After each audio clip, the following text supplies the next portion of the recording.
Today's lesson is about what makes things dissolve. We're going to start today to see what happens if you take a sugar cube and you put it in water. And I bet you can guess, that's right, it's going to dissolve. We're going to look at how that actually happens today, what's actually behind the science that makes that sugar cube blend in with the water and completely dissolve. So here we go.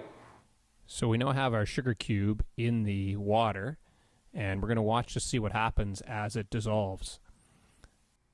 We're going to be looking at what makes substances dissolve in this lesson, and we're going to use an example to do that.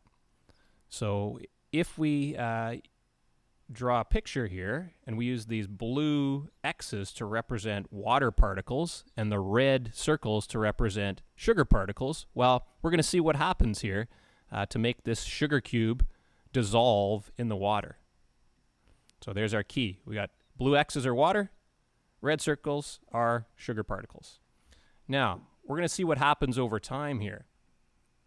So if we look at this arrow, what do you think would happen as time goes on when the sugar particles are in the water?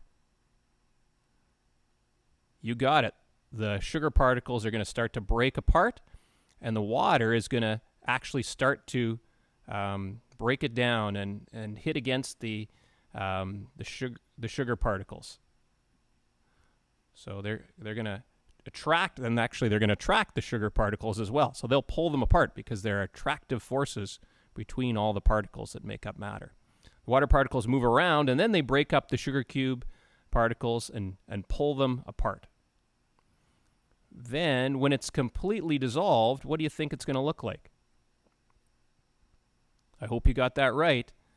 The red sugar particles are going to be completely surrounded by water particles. Those attractive forces and the movement of the water around the sugar particles and the breaking up of the sugar has made them all blend in and dissolve completely into that water. And that's why things dissolve, because of those forces of attraction between the different particles and the movement of the particles around each other. The water particles have more attraction to the sugar particles, and the water particles can break up those sugar particles apart in the sugar cube much more than the water would break up itself. So that's why the water dissolves the sugar. I hope you learned something from that.